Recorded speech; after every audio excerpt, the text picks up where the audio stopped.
literally like it's like Oh my God, my good nose. morning, Good good morning. afternoon, good evening, depending on when and where you're watching this Facebook Live. This is the voice and the face of Dr. Tolu Olabinto, CEO and co-founder of Living Spring Family Medical Center here in the Mansfield, Texas area, where we help our patients live long and well because we believe the quality of life is just as important as the quantity of life. If you're Absolutely. watching live, hashtag live. If you're watching on replay, please hashtag replay. And today we will be talking about the very unique topic, surviving the night shift work life, what you need to know. I'm happy to have as our guest this morning Dr. Chinyelu Oraedu, who's also known as Dr. Yel'Ora. Did I say that right, Dr. Yel'Ora? Dr. Yel'Ora, yes, you got it right. I like the combo, the little modification that you made there. Very, very funky. Dr. Yel'Ora. I like it. Yeah, Dr. Yel'Ora is actually my name. If Oh, you look at really? it's Chinyelu. If you look at Chinyelu, it's the last part of Chinyelu, the yellow part of it, and the And first part of my yeah. last name. So and it's kind of dusk to dawn. It's Okay. kind of trying to keep the flow with I like night. that. So that's that's the idea behind the brand. Trying to maintain continuity. I From love it. dusk I dusk love to it. dawn. Yel'Ora, Dust it yeah, down. Dust it yes. down. Well, thank you for coming. I know that you're very busy and you took out the time to come and share with our viewers today. So I really appreciate you for coming. Thank you. Thank you. Thank you very much. Thank you. All right. So real quick, I'm going to briefly introduce Dr. Yel'Ora. She is a board certified internal medicine physician, and she works the night shift predominantly. So this is very applicable to her. And so she recently embarked on a total lifestyle makeover, deciding to hold herself accountable for her weight gain and not blame her work schedule. And that has been a game changer for her. I love it. She's working on creating a platform that brings more visibility to the health, social, and personal challenges associated with the night shift. She's also the best-selling author of the Warrior Woman Project. It's an anthology she co-authored with other immigrant women. I saw the book, beautiful. Thank you. In her spare time, she loves to write short plays and poems, travel, and spend quality time with her family and friends. I'm very, very excited to have you on today. Thank you for coming once again, Doc. We really appreciate you on here. Thank you so much. Thank you, Tolulope. Thank you for having me. Oh, my pleasure. Now, my Doc, real quick though, why do you do what you do? And we know you're a physician, but why did you choose to do this? I mean, the intro, we kind of talked about it a little bit, but I want you to kind of say it yourself. Why did you choose to do what you do?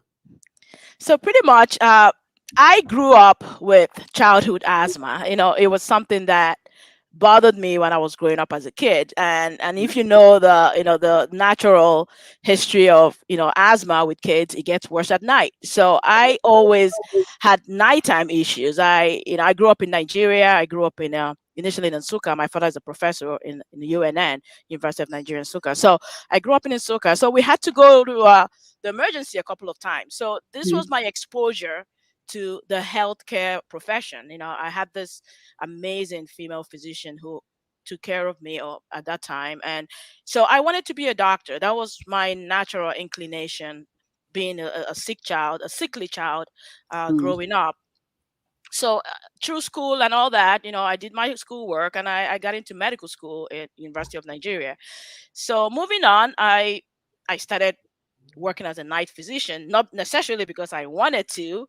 I mean, Mm. if I tell people that maybe that was the job that was available at that time, Mm. because coming here to America, going through the whole process of the U.S. licensing exam, Right. I trained in Brooklyn. I trained in Long Island College Hospital. Now, no, it's known as SUNY downstate. And then at the time I started residency, before I started residency, I had twins. So I've always started my life doing all the hard things. So I had twin boys. Oh my If goodness.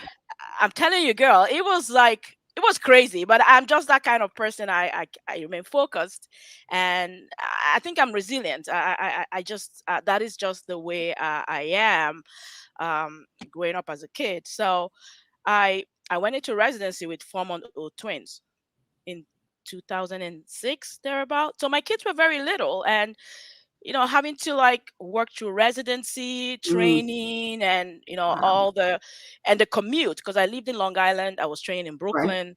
Right. So by the time I finished residency, I had my daughter.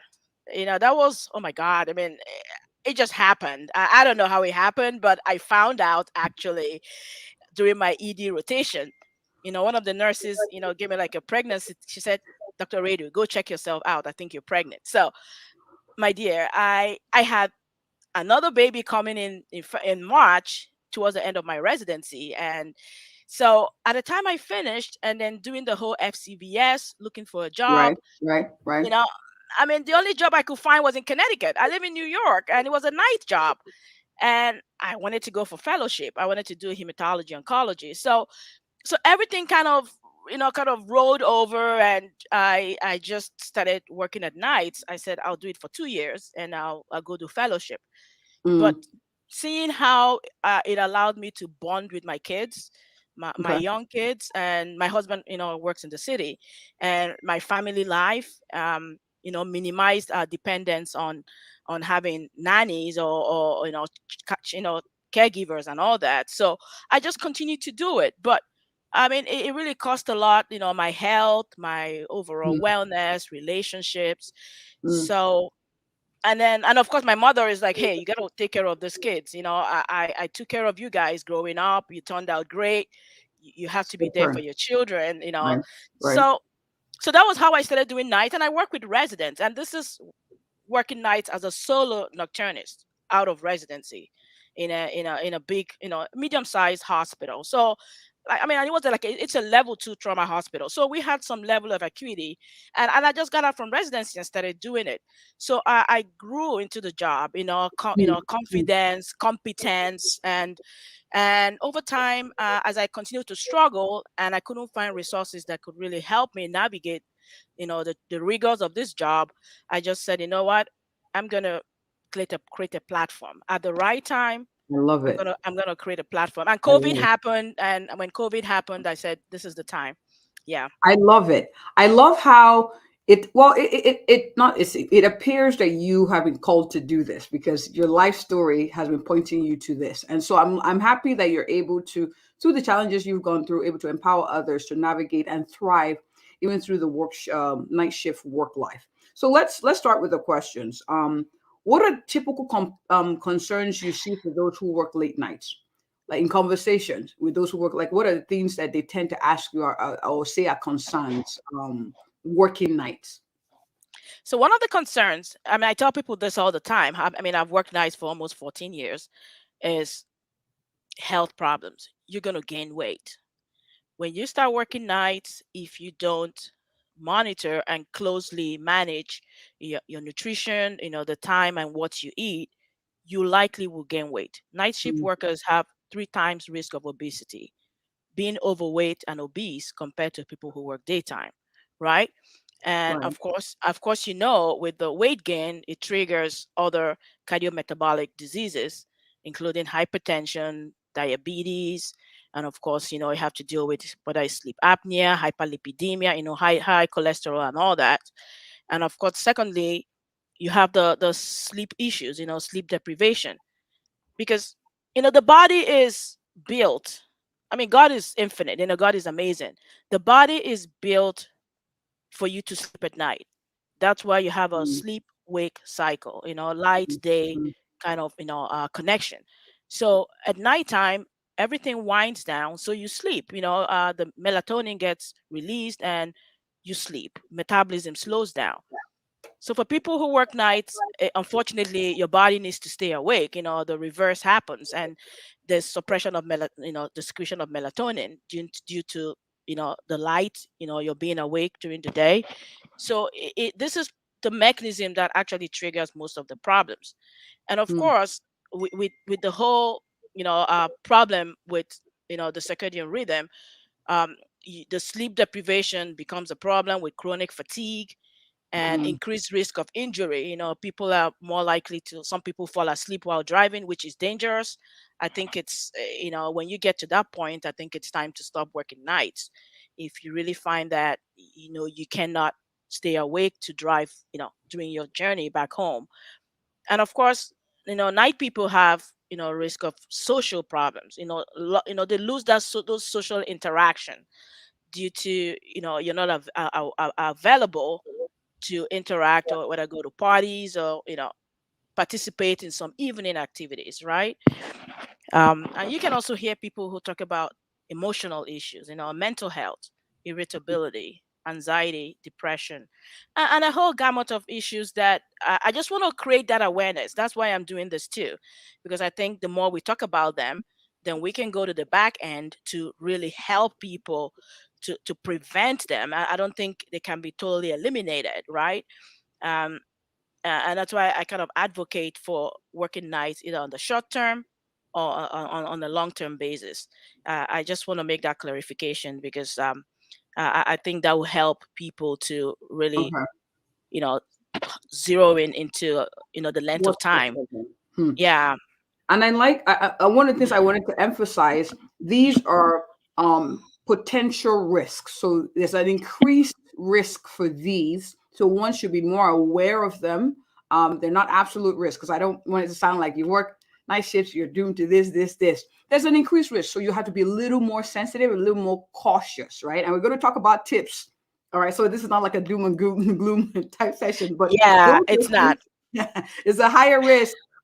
So you got to pay attention to those cues and know that you're more susceptible. So do things to keep yourself less likely to get to struggle with these. So Absolutely. let's go to you mentioned it already. You said short term or long term. Is it better to alternate working nights and days, or um or to one schedule long term? So do all nights for a long time versus doing nights for a few months and then switching to days. What would you suggest? So there've been a lot of studies. I mean, I reviewed a lot of studies, whether PubMed or NIH, CDC website. Also, a lot of studies that have shown that it's a better schedule for you to have to stick to working nights or days, and alternating shifts are actually more rigorous on the body and causes a lot of circadian malalignment, misalignment more like. So to answer that question, you should stick to either you do night shifts or day shift. Alternating shift is no good. It's not recommended.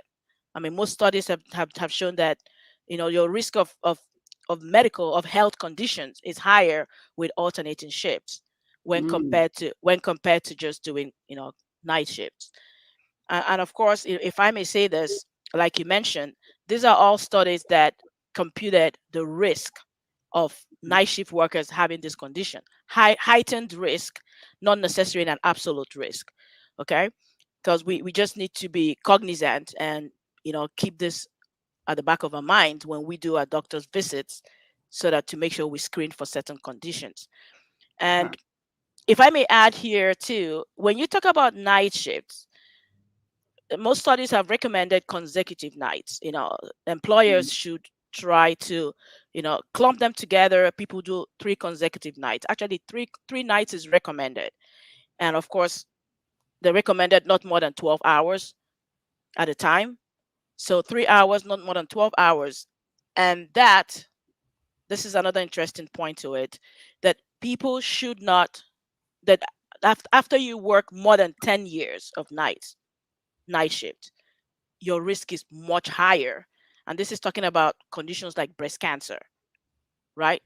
Breast cancer risk is much higher compared to people who never work nights. So it's I mean, the studies are really staggering, when I mm, look at them. But it's just creating awareness. You know, okay. that is Okay. what I'm all about. So if you could advocate, of course, these are medical suggestions. Schedule an appointment with your own primary care doctor to kind of go over these in more detail, or reach out to Dr. Yel'Ora to see what other suggestions she has for you. But I like that it suggests that if you can advocate for yourself at work, maybe stick to one schedule, night versus days. And if you're doing consecutive nights, not more than 12 hours at a time, and not more like 3 days, as opposed to 2 versus 4, right? More like Yeah, 3. Okay. yeah. So let's get to the juicy part, the tips. What are tips? I'll say 4 on how to improve your quality of life, even with a night schedule.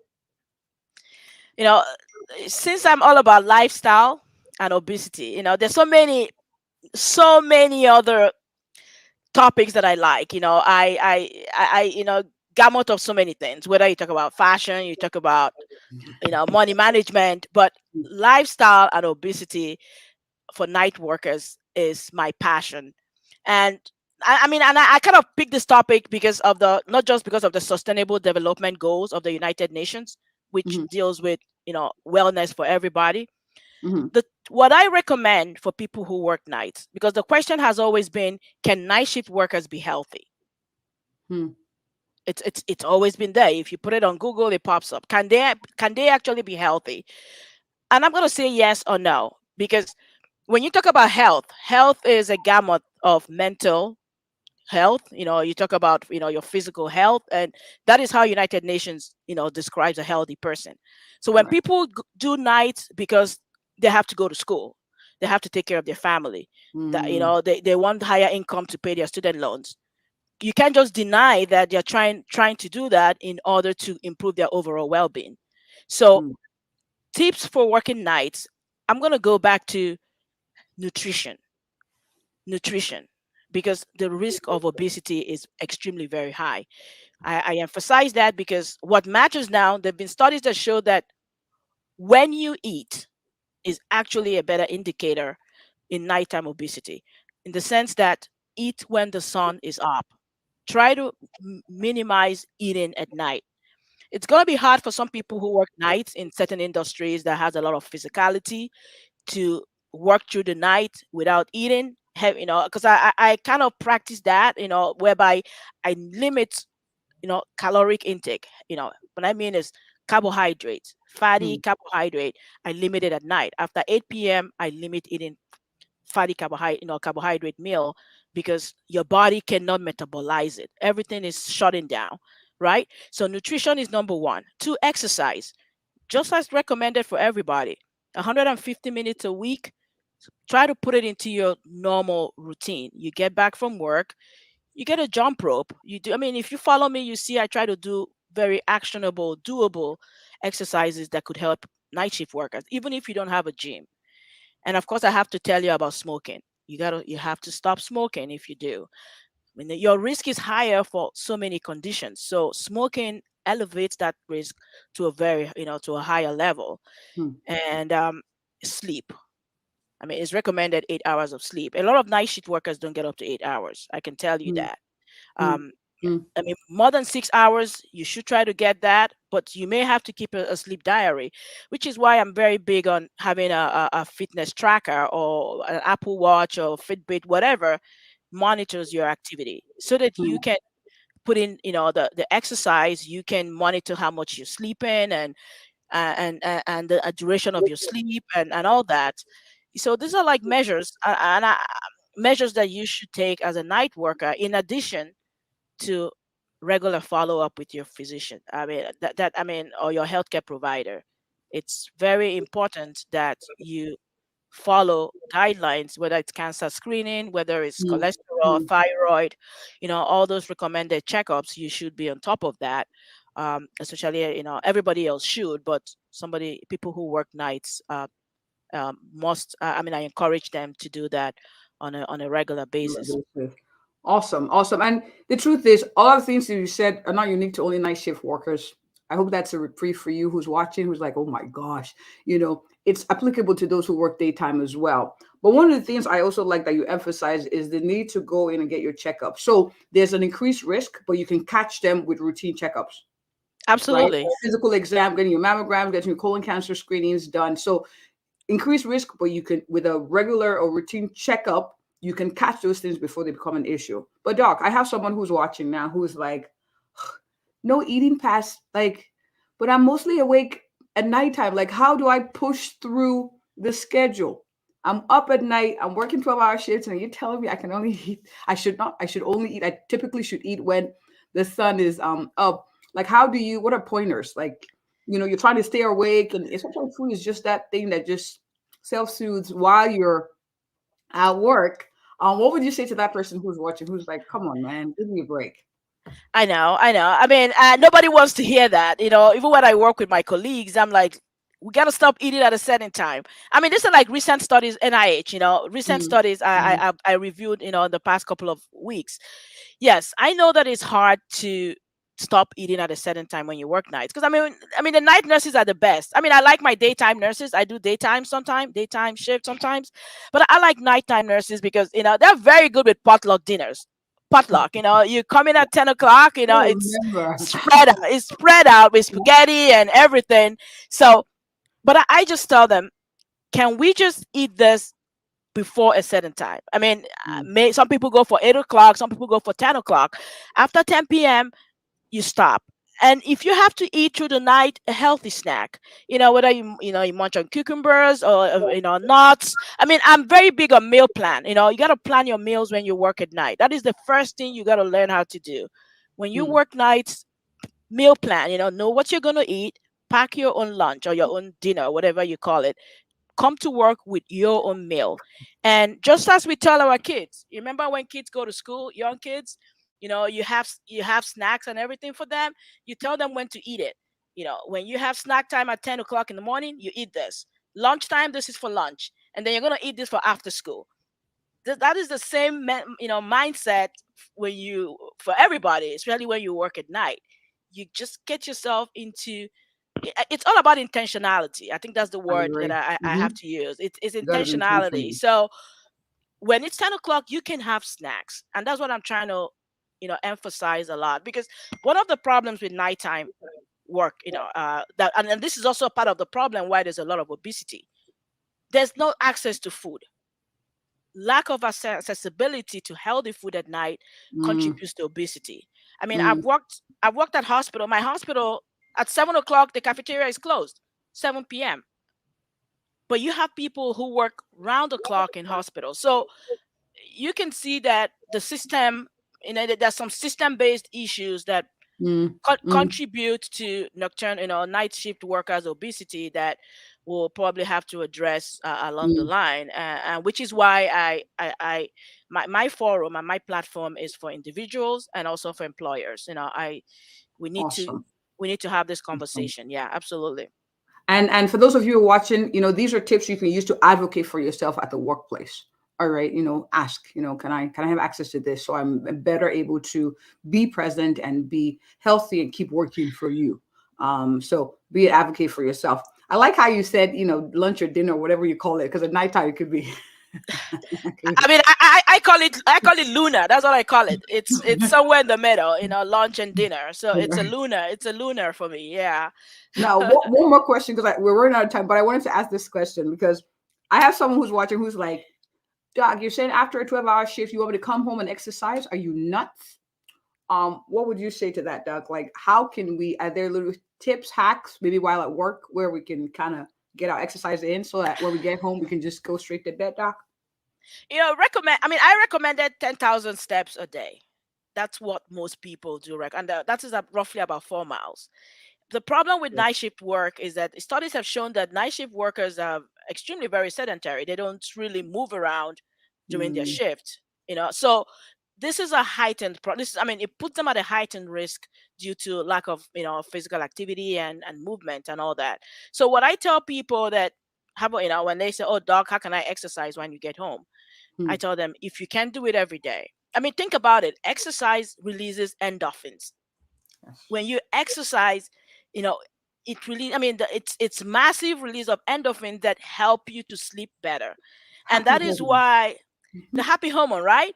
And Yes. that's why I kind of advocate, even if you don't go to the gym, find something you can do in your home environment. Mm, I mean, I have this routine I do with, the flexi bands, whereby I can twist it into and jump on them and stretch on them and exercise different muscle groups.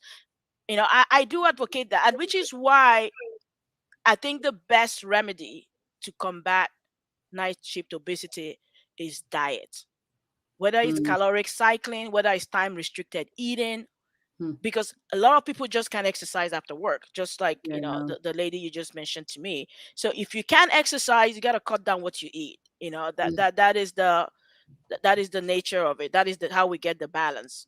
Yeah, Awesome, awesome. So be encouraged.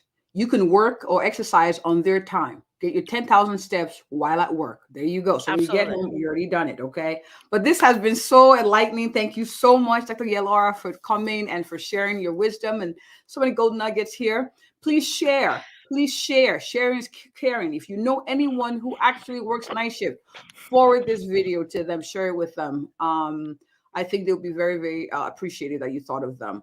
So, Doc, people are wondering, you talk about your platform, you talk about different things.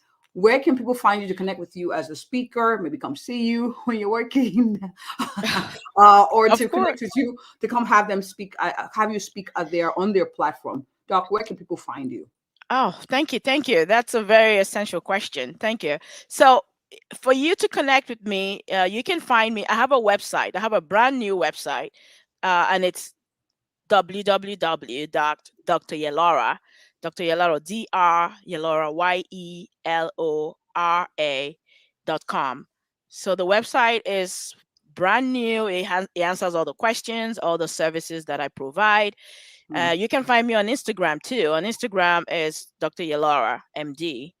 I also go by the Dusk to Dawn MD, which is I which like kind of it. makes sense. It's dusk to dawn. That's when I work, Um, and I'm on LinkedIn too. Like LinkedIn, Dr. Yel'Ora. You find me on LinkedIn under that name. So I mean, connect with me. I just want to just I mean, the whole idea of my platform, I want to connect with you. I want to know your why. Why are you working at night? Why? Because your why determines how long you should be doing it. Mm, For me, because mm, for me, I've done it for so long, and knowing what I know now, I'm cutting back on my hours and I'm transitioning mm. into another, Okay. another job. Yeah. So, but I think people need it in order to get ahead in life. People Mm, need it to level up, to get mhm, an education, to care mm, for their kids. mm. For this Autonomy. season. Mm, Yeah, there's a reason and there's a season for it. So right. I want to help them in that growth as they navigate night shift. Your passion for it is palpable. So I'm glad that you came on. We've actually put Oh the my God, information for where I'm people can sorry. connect with you. Oh, you're good. I have a Um, cold. you're good. You're good. Thank you for coming, even though you're not feeling well. And we've put that information here for people to connect with you. So thank you so much for sharing. And for those of you who are watching, I appreciate you for joining. Thank you, thank you, thank you. And if you Thank or you. anyone you know is looking for an awesome, a thorough, and a passionate family physician who have conversations to help improve your quality and quantity of life, I am she. Have a good one. Thank you, Doc. You rock. Thank you. Thank you.